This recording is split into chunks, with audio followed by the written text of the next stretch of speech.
Hi everyone, in this video I'm going to be showing you how to build a correspondence monitoring dashboard using Tableau. So before we start, I want to first show you how the end product looks like. So the purpose of this dashboard is to monitor correspondence being sent to customers. It's self-service and I've saved a copy of this on my Tableau public profile, so feel free to have a look. So what you're seeing here is the overall page of the dashboard. On top here, I have the purpose. On the left, a brief summary. And in the middle, I have blocks that represents the different sections of the dashboard. On the bottom right here, I have some very high-level metrics representing the success and failure of customer correspondence, both in percentages and numbers. And right here, I have the same thing, both percentages and numbers for the different compliance codes. Next, I have two background slides, which I'm not going to go through on how to build them because I've actually used Microsoft Visio to do that. And on the bottom here is just Microsoft Excel representing the data structure, which I'm going to explain a little bit more later. This next one is rather interesting. I took the original data and expanded it a little bit to include a compliance rules column, and I've included also different icons representing different compliance rules. In the first operation slide, I have a trended bar graph of transactions by failure types. In the second operation slide, I have a trended bar chart of failed transactions by product. And the bottom here, I have the number of failed transactions by document type. And finally, for the compliance slide, I have the number of failed transactions by the different compliance codes, trended and not trended. The dashboard is based on a dataset that I've created with correspondences that this fictitious iSubscribe company that I've created sends to its customers. So the company has 5 different products, Plan 1 to Plan 5, that customers can subscribe to. The document type column has the different correspondences that the company sends to its customers. And the status column has the different statuses that each correspondence gets in the process of being generated. Let's look at some examples of success and failure. So as we can see here, for the first customer, the last status is printed, so this is considered a success. However, for the next one, we can see that the last status is actually failed to create due to bad data, so this one's considered a failure. So is the next one, which has its last status of failed to print. I want to spend a couple of minutes talking about all the possible statuses.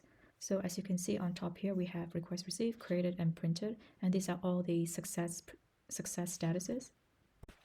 In the bottom here, we have all the statuses that are returned in different situations of failures. So to create the print history, we basically need 3 things. First, we have to calculate the maximum status, which translates to the latest status for each document for each customer. Second, we have to calculate the number of days of the status date from when the dashboard is being made. And third, we have to create a column of compliance rules of different codes based on the number of days. And lastly, a little embellishment of icons based on different codes. The first thing I'd like to do is to create a fixed level of detail calculation, and we will fix the transaction ID as the dimension, and we'll use max status as the aggregate expression. So I've created similar LOD calculation for both status ID and also status date by fixing the transaction ID and maximizing the status ID or the status date. So for the status date, I have here date time expression as well to make sure that the final output is date time. So I've also created 2 other calculated fields representing the maximum status and maximum status code. So the expression for maximum status is if status ID equals to the maximum or the latest status ID for that particular transaction, then give me its status. And for status code, it is pretty much similar. If status ID equals to the latest status ID, give me its status code. All right, so we're going to recreate this table. I've created a new worksheet, and So let's start by bringing in some fields. I'm going to put in customer ID, or transaction ID, client, and what do we have next? Document type, and then our fixed max date, and we're going to set this to day. Next, we'll bring over the status and also the status ID, which represents the sequence of statuses for each transaction. Next, we'll bring over the max status and also the max status code. Great. The reason why I pulled in status and status ID is to show you the output for max status and max status code. For a particular customer transaction, there is a series of statuses captured sequentially by the status ID. So going back to our formula, we want to get the latest status. So in order to do that, we need to get the largest status ID for that particular transaction. So in the if statement, by setting the status ID equaling the maximum status ID, the output will only show the maximum status and status code for that particular transaction. And for the other earlier statuses, it will be null. So next, I want to show you how I calculate this column right here, the DATEDIFF column. First, I will create a field called today's date. So basically, it's a fictitious today's date, which is December 5th. Next, I'll create the calculated field DATEDIFF by using the DATEDIFF expression, setting the unit to day, and taking the difference between today's date and the status date for the latest status for that particular transaction. Next, we'll create the compliance rules, and that is based off the DATEDIFF calculation that we just did. So this is something that I made up, and it's basically for the compliance to monitor failures in correspondence. So to make sense of this, so basically if the failure occurs today, meaning the DATEDIFF is equal to 0, then we're pretty much in a good position. And if the failure occurs between 1 to 3 days, then we pretty much have to escalate and rectify the failure to make sure that we're sending customers their correspondences. And finally, if the failure occurred more than 3 days ago, we're pretty much in a serious situation and we need to take immediate action now to rectify the failure. So to create the icons for the different compliance codes, basically I created 3 different if statements. So you start with if compliance equals good, then this particular symbol, else null. For the symbol, I've basically used this website. It's called copychart.com, and it has a variety of symbols that you can use, and it's easy enough that you can just copy it, and once you click on it, it's directly copied and you can just transfer it directly here. Alright, let's complete the table with all the fields that we've created. So I'm going to pull over DATEDIFF, and I'm going to set it to discrete and measure as maximum. And I'm also going to pull over the compliance rules. For the icons, you will need to pull them to text. So I'm pulling all 3 to text.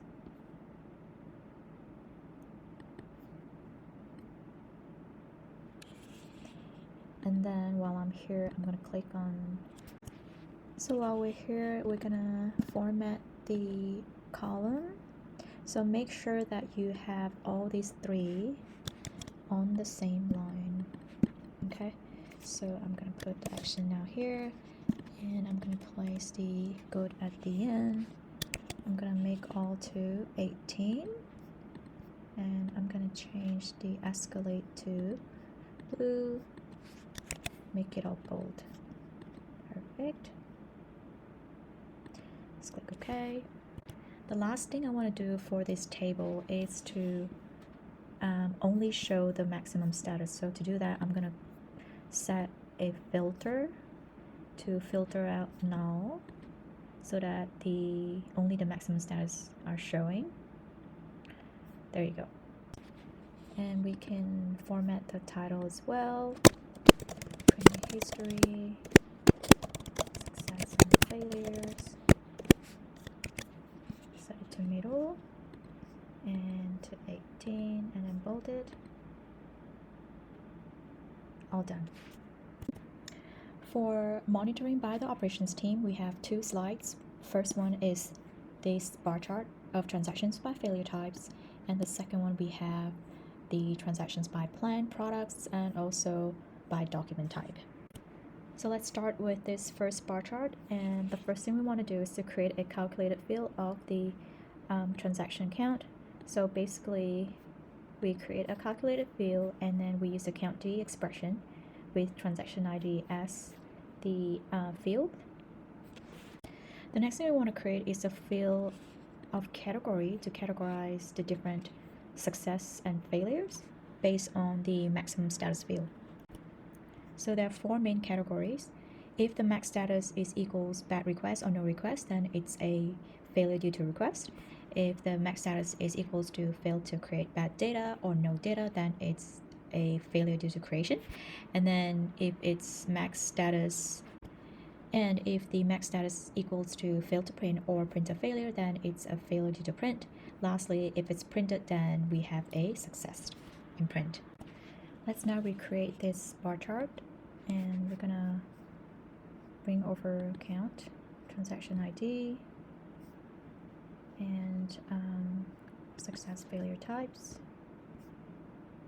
and the status date. Let's get status date, and we have to change this to day and to continuous. Okay, that's good. Next, I want to switch this to a bar chart. There you go.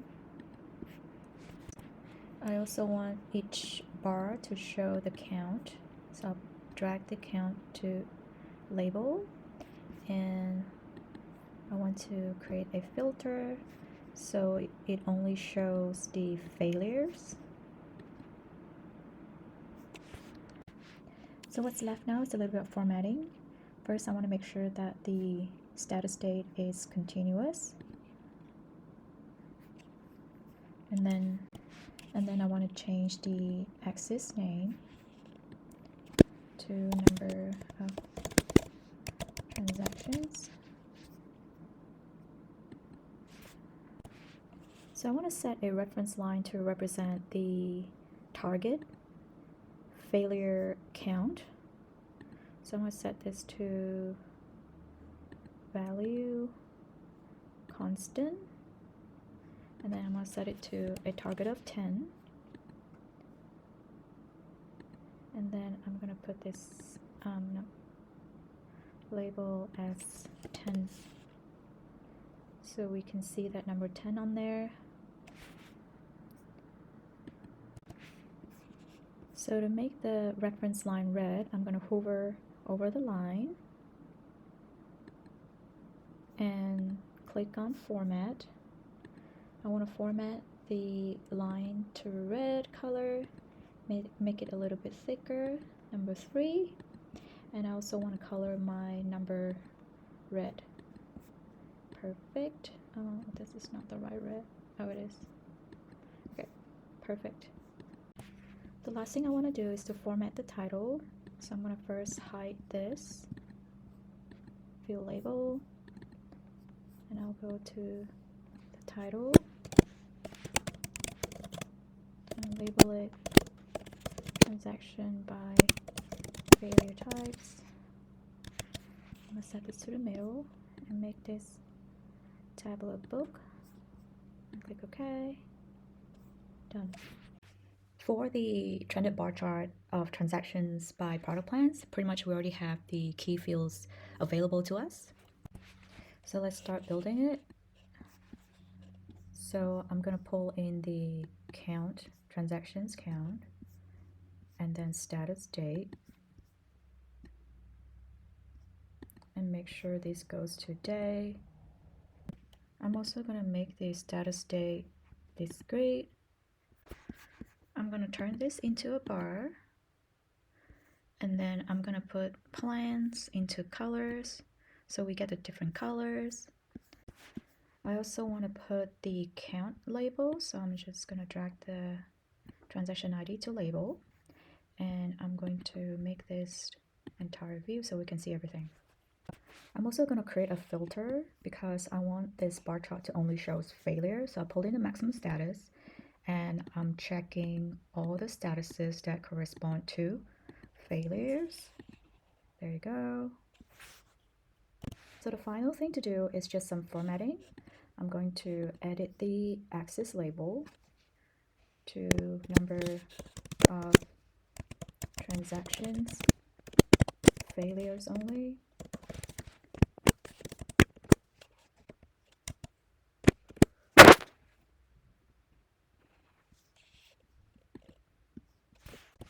And I want to also format the title. I'm going to hide the existing label and go to my title, type in failures by date and plan. I'm going to highlight the whole thing, center it, and change it to Tableau book. There you have it. For the last visual of the operational monitoring dashboard, we'll be creating a transaction by top document type.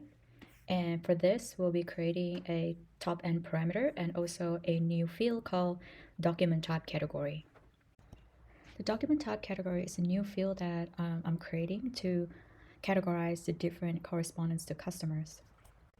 So for example, payment reminders for all 5 product plans are categorized into payment reminder, and renewal notification for all 5 product plans are categorized under renewal notification. Now that we have the new category, let's recreate the worksheet. So in this new worksheet, I'm going to drag over document type category, the document type, as well as the transaction count. So I want this to show as top end of document type based on the transaction count. So the way to do this is to go to filter, and then from here I go to top or bottom by field. And so I'm gonna go to create a new parameter, and I'm gonna name this parameter top end example, and I'm gonna put the display format as automatic, and then the value as top 5. Okay, and click OK. I'm going to click show parameters so we can see it on the side. And so as we can see here, if we change this number to 10, it will give us top 10. I want the visual to only show the failure count. So to do that, I'm going to create another filter using max status, and I'm going to filter only the statuses that is a failure status. Click OK. So as you can see here, after we created this second filter, we only see 6 documents, although we have top 10 here. So what's happening here? This is because some of the document types in top 10 doesn't have a failure status and is being filtered out. So the way to go around this is to move max status filter to the context level. Currently, they're both at the dimension level. So let's go to max status to drop down menu and then click add to context. So as you can see, we have 10 document types now, and all of these document types has the failure status. So what essentially happens when we push max status to the context level is we're asking it to filter out all the documents that only has failure statuses first before we apply the top end filter. And finally, for some formatting work, I'm gonna make this wider. Make this column a little bit wider as well.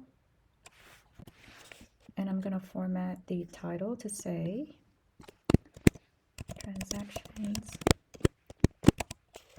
failures by top document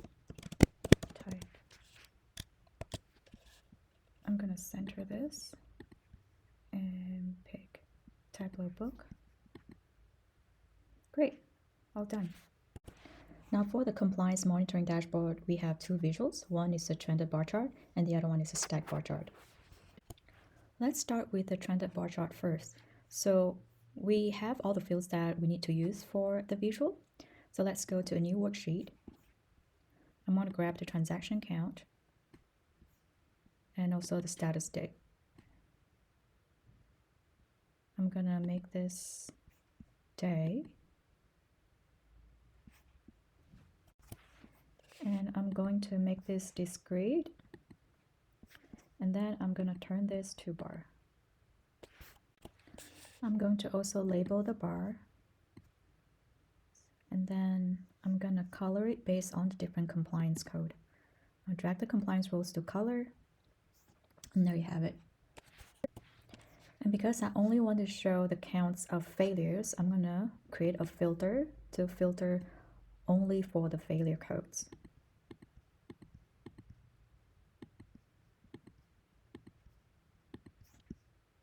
Click OK, and there you have it. I'm going to also drag the compliance rules as a filter, and I'm going to include all, and this is just to make available if we need to see the count per code. To finish off, I'm going to do some formatting, make this wider. I'm going to label the axis.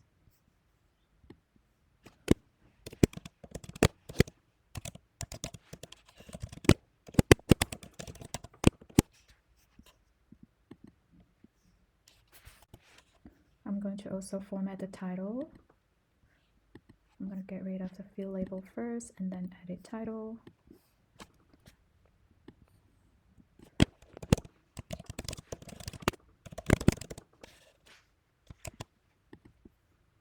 Make this Tableau book. And we're all done. For the stack bar chart, we have to create one field. So it's an LOD calculation where I'm fixing the compliance rules, and my aggregate expression is count distinct transaction ID. So with that in hand, let's go ahead and recreate the worksheet.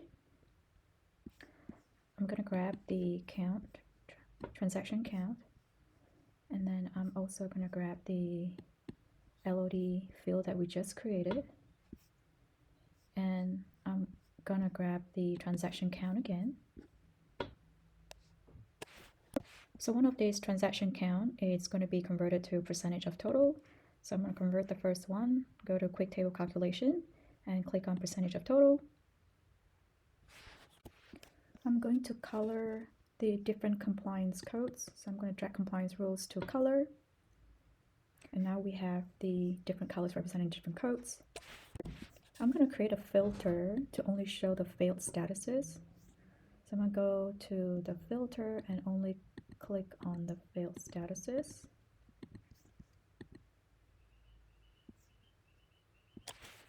So let's stop here for a moment and look at the difference between the output by the fixed LOD and the normal transaction count, and we can come to appreciate the fixed LOD.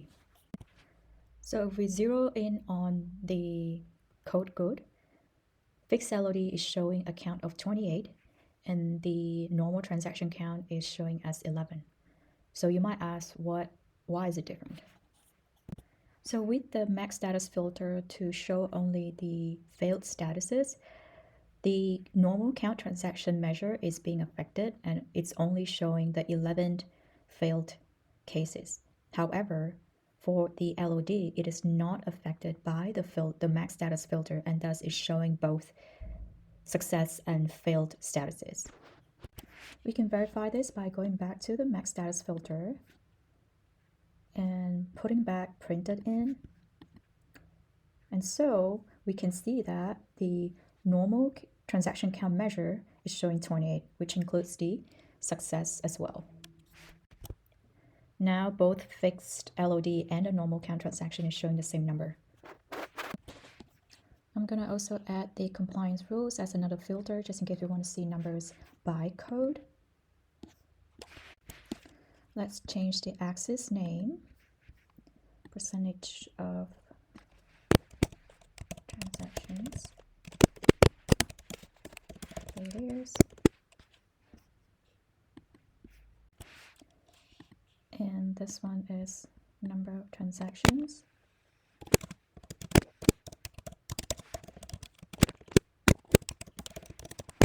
failures, and for the fixed LOD, it's going to be number of transactions including printed.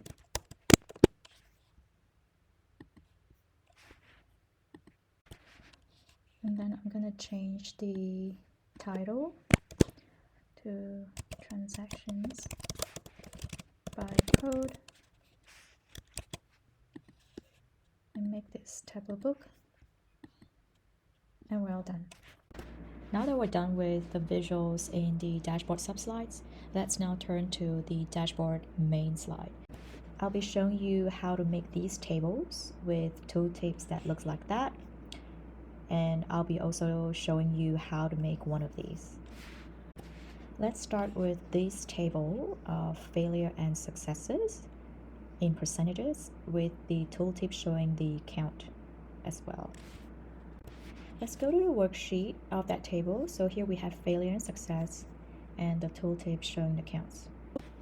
So if we go to the tooltip and have a look, we can see that it is pulling visual data from another worksheet. So basically we have to create this visual first before we create this table. So let's go to the worksheet containing the bubble chart in the worksheet. So as we can see here, there's a new field, success failure, which I've created using an if statement. So basically, if the max status is equal to all the failure status, then it will be failure. And if the max status is equals printed, then it is success. So let's recreate the bubble. So I'm going to pull in the success failure field and also the transaction count. Okay, so then I'm going to click on the bubble chart. Okay, as you can see, it has the success failure label there, but I also want the count there. So I'm just going to drag count to label, and we can see the transaction count. Next, I want to make this a little bit bigger, so I go to label, edit label, and I'm going to make this Tableau book 15 and click OK. Now let's go to the table and recreate this table. I'm going to drag success failure over here, and then the transaction count on the text, and I want to make this percentage of total. Now I also want to filter out the null to only show failure and success, so I'll pull success failure into the filter, and then I'm gonna take out null. So if we go to the tooltip, we have success failure label as well as percentages. And now I want to add the bubble chart in, so I'll click on tooltip and I'll type in these referencing the sheet name that has the bubble chart. And I'm going to click OK. So there we have the bubble chart.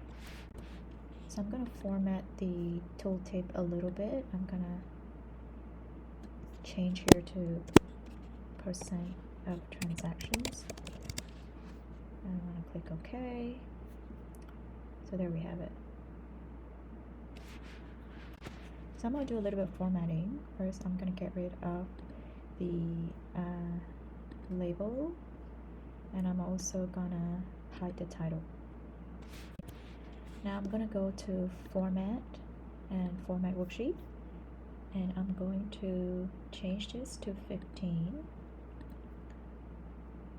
And yep, it's all 15. I'm going to change the shading to the color that I want, and also the pane fill to the color that I want. Okay. So the last thing is to make this wider. There you have it. We have our table with our tooltip and bubble chart inside the tooltip. Let's now go to another summary table. So this is the code summary table with tooltips containing bubble charts as well. If we look into the tooltip, we can see that it is pulling visual data from another sheet. So we need to first make the bubble chart and then create the table next. So this is how the bubble chart worksheet looks like. And we have all the fields ready so we can start recreating it. So let's go to a new worksheet. I'm going to drag the compliance rules over, followed by the transaction count. And I'm going to select bubble chart. So similarly, I want the transaction count on the label, so I'll drag it to the label.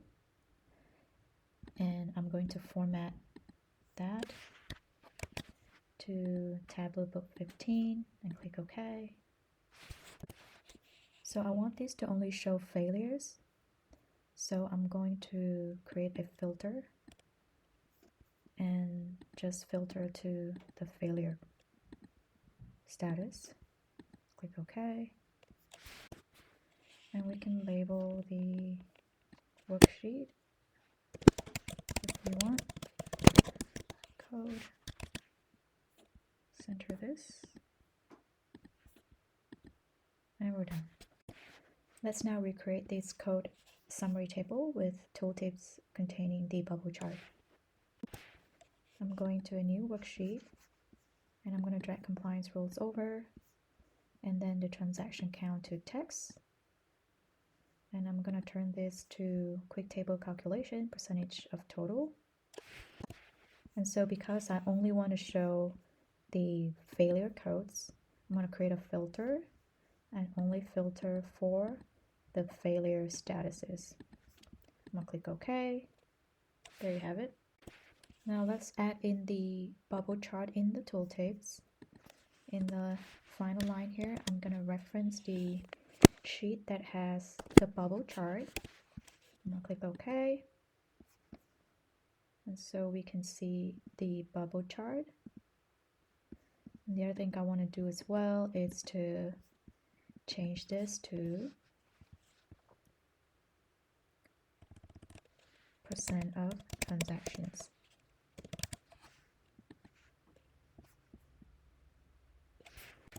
So finally, some formatting. I'm gonna hide the field label. I'm also gonna hide the title. I'm going to format worksheet. I'm gonna make this 15. And I'm also gonna change the shading color to the color that I want. And then the pane color to the color that I want.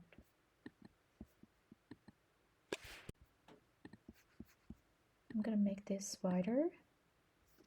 And there you have it, our complete table with tooltips containing bubble charts. So we've come to the last part of putting together all the different objects for the overall slide. I'm not going to show you every single object because basically these, and these are text objects that you just drag over and enter whatever text that you want. And this one is an image object, and you can just drag and click the image that you want. I will, however, go through with you on how to put together these last two objects that I've left out. One is the table with the tooltip, and the other one is one of these.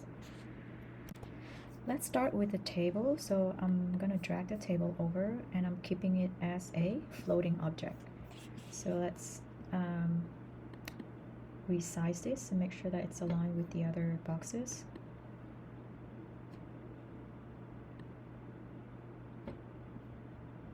This up a little bit.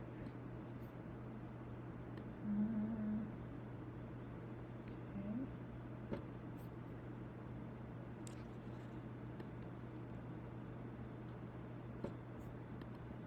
And what I'll do is I'll hide the title and I'm gonna go to layout, click on the border, format to the color that I want, and the thickness. And there you have it.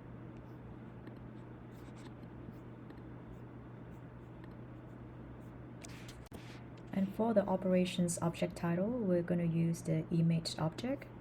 I'll pull it over, and I'm going to choose the image. So I have uploaded my image. I'm going to fit it and center it and click apply. There you have it. And so what I'm going to do now is to format it. Actually, I'm not going to fit the image. Yep, there you go. So I'm going to resize it to make sure it's the same size with the other ones. And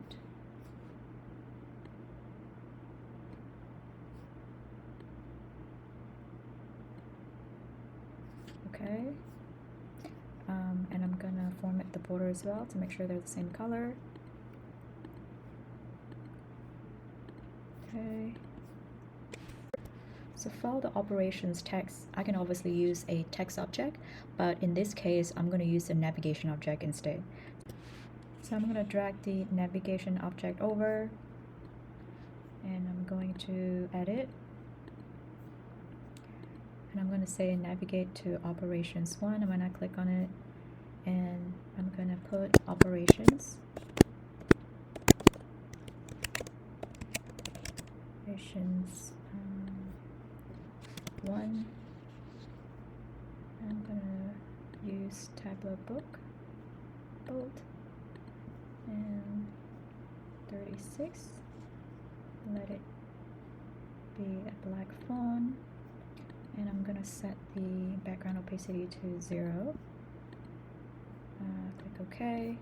So let's just resize this and make sure that you can see the wordings. Okay, so that's done, and I'm gonna create another navigation object similar like this to help me navigate to the second operation slide. So I'm gonna drag the navigation object again over here, and then I'm going to add a button, and I'm gonna say navigate to operations 2, and I'm gonna say N2 here. Tableau book, same, bold, 36, and then opacity to 0, click OK. So now I'm just gonna resize this to make sure that it's aligned.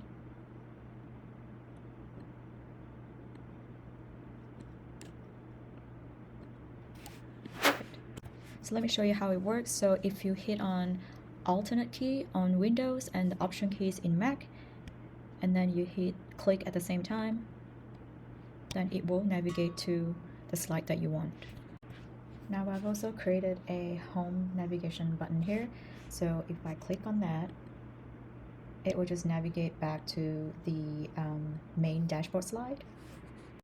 One thing to note though, the navigation doesn't work on a storyboard, and it only works on dashboard. Let me go back to the navigate button, and so as you can see here, the navigate to button can go to any worksheet or dashboard. It can even go to a story. However, it doesn't go to the individual slides within the story itself. So you can go to that particular story, but not the slides within it. So that's all I have for this video today. I hope you liked the content. Please be sure to check out this dashboard in my Tableau public profile, and I'm going to provide you with the link below. Give me a thumbs up if you liked the video, and please subscribe to my channel if you haven't already done so. Until next time, stay curious, and I wish you happy dashboarding. Bye for now.